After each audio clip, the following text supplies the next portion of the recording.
So first one, sex is good. The Christian faith certainly has a whole lot, as many of you know, if you read the Bible or you read or listen to Christians talk about sex, the Christian faith certainly has a whole lot to say about human sexuality, but the first and most important thing that Christians have to say about sex, at least when they're faithful to their heritage, is that it's good. Everything else Christians say about sex is, in one very real sense, just commentary on that foundation. The main thing Christians and the Bible says about sex is that it's good, that it was created by God for our joy, so that we might enjoy one another and know Him more deeply. It was created for our well-being and meant to be received with thankfulness and celebration, not with shame or embarrassment or humiliation. So the first thing Christians have to say about sex is that it's good, period. C.S. Lewis says in Mere Christianity, modern people are always saying that sex is nothing to be ashamed of. But often they don't realize, Lewis says, that Christianity has been saying the same thing all along. It is not the thing, nor the pleasure of sex, that is the trouble. The old Christian teachers have always said that if man had never fallen, sexual pleasure, instead of being less than it is now, would actually have been greater. I know some muddle-headed Christians have talked as if Christianity thought that sex or the body or pleasure were bad in themselves, but they were wrong. Christianity is almost the only one of the great religions which thoroughly approves of the body, which believes that matter is good, that God Himself once took on a human body, and that some kind of physical body is going to be given to us even in the afterlife, and is going to be an essential part of our happiness, our beauty, and our energy. Christianity, Lewis claims, has glorified sex more than any other religion, and nearly all the greatest love poetry in the world has been produced by Christians. If anyone says that sex in itself is bad, Christianity contradicts him at once. And again, this is often not the dominant impression that many people have of Christianity, or honestly that many Christians give off about Christianity and what it believes about sex.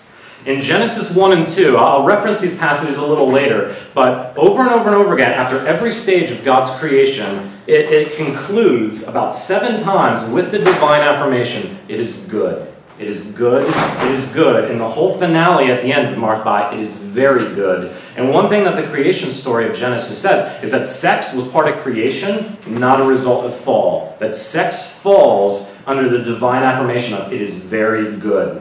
There is a massive Old Testament study that just traces, it's over 900 pages long, really boring, the vision of human sexuality in the Old Testament, and just talks about every conceivable issue, every conceivable obscure passage in the Old Testament that you could imagine. And yet, the writer, Richard Davidson, ends the book by summarizing the Old Testament vision of sex in this one paragraph. He says, at the end of the day, this is what the Old Testament thinks about sex. Sexuality, including the act of sexual intercourse, is part of God's creation, part of God's crowning act of creating humans. And God's creation is very beautiful and very good. Therefore, declares the first chapter of Genesis, sex itself is good and beautiful, yes, very beautiful and good. It is not a mistake, a sinful aberration, a regrettable necessity, a shameful experience, as has so often been thought, not only in the history of pagan thought, but even in Christian thought. Rather, human sexuality is divinely inaugurated. It's God's idea from the beginning. It is part of God's perfect design from the beginning and is willed as a fundamental aspect of human existence. Shameless sexuality was divinely ordered. Shameful sexuality is the result of sin, according to the Old Testament.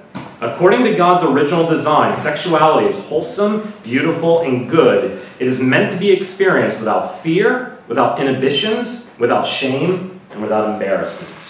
That's the summary of his 900-page survey of what the Old Testament teaches about sex. So, sex is good, according to Christianity. But now let me make a bit of a U-turn and draw out what I think are 2 inferences that flow out of the proclamation or the conviction that sex is good. If sex is good, then you're necessarily saying that it's not 2 other things. It is not ugly, nor is it ultimate. If it's good, it can't be ugly, and it can't be ultimate, it can't be demonic or divine. And those two stories, in many ways, as opposed to the biblical story, have often been a part of our human experience in history as well. That sex is ugly or that is ultimate.